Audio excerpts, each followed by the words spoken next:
Aš norėčiau papildyti gerbiamo Valiaus klausimą, nes tą bylą dėl koronaviruso teisės pažeidimų žmonių konstituciniam teismui vis dėlto vėliau nagrinėti teko. Ir akivaizdu, kad tai vienas iš tų klausimų, kuriais specifinių žinių teisėjai negali turėti specialių. Tai aš norėčiau pakalbėti apie diskusiją, kurią jūs minėjote, kad ji būtina, ir pažymėti, kad tuo atveju ten jos visai nebuvo. Buvo pasikviestas ekspertas tik iš vienos pusės, kitos pusės argumentai nebuvo išklausyti. Ir Konstitucinis teismas sugebėjo pasikviesti ekspertą medicininių klausimų, kuris neturi medicininio išsilavinimo. Tai buvo biologijos bakalauras, turintis, taip, nieko nesumaišiau, biologijos bakalauras, turintis apgintą disertaciją iš viruso. Biologija ir medicina tai yra visiškai skirtingi dalykai. Biologija nagrinėja visumą gyvų organizmų, bet jie nieko nenagrinėja, kaip gydyti žmogų ir ką su tom lygom daryti. Reiškia, išėjo visiškas konfūzas. Tai koks jūsų į tai požiūris ir kaip to ateityje išvengti? Ačiū. Ačiū.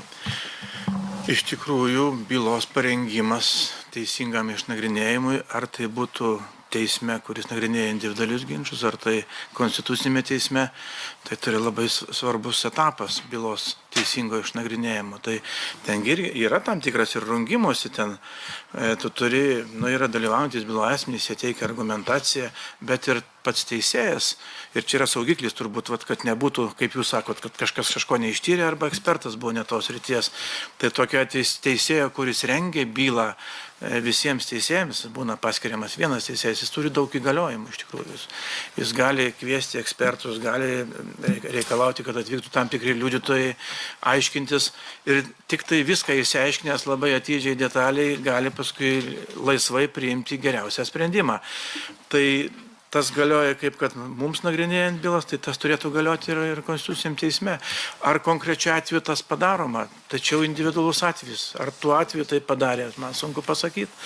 Bet būna bylų pas mus, kur gaunam medžiagą, bylą, mes jų nesirenkam ir nieko nežinom absoliučiai tabula rasa yra apie tą klausimą.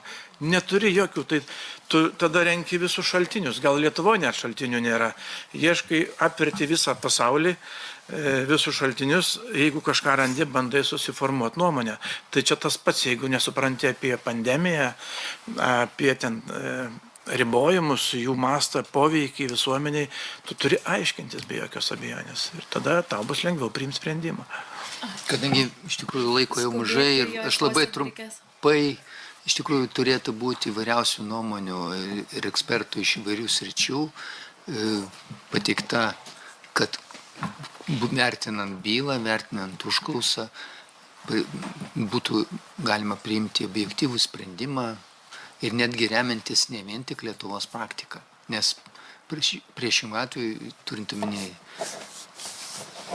tą pandemiją, tai buvo,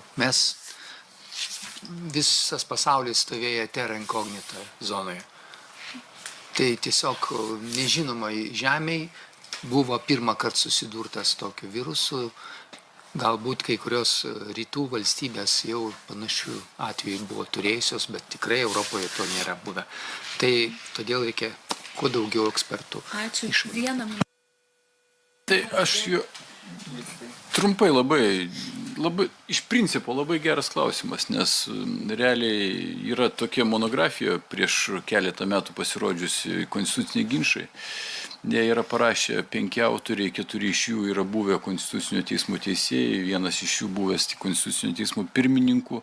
Ir jie toje monografijoje be kita ko sako, kad Konstitucinio teismo argumentai ne visą laiką yra pakankami, ne visą laiką yra įtikinami ir ta praktika kartais galėtų būti galbūt šiek tiek kitokia, negu realiai sprendžiant tas bylas yra sprendimai priminėjami, bet žinot, aš pasakysiu taip, kartais tikrai mes galvojam, kad Konstitucinio teismo įsitraukimas arba pastangos įtraukti įvairių sričių ekspertus galėtų būti geresnis. Mes patys kaip fakultetas teikiam išvadas tam tikrais atvejais, galėtume dažniau, bet tam tikrais atvejais teikiam išvadas Konstituciniam teismui, bet aš prisimenu vieną, ta garsi byla mirties bausmės klausimų.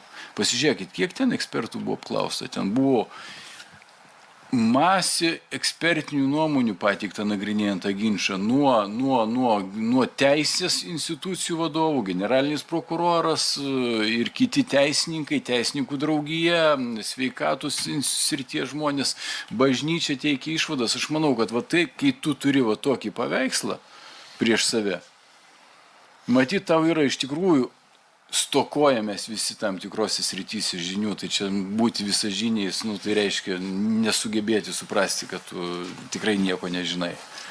Bet kai mes turim daug tokių įvairiausių nuomonių, mes tikrai galim matyti bent jau prie to vertybių pusiausvyros priartėti.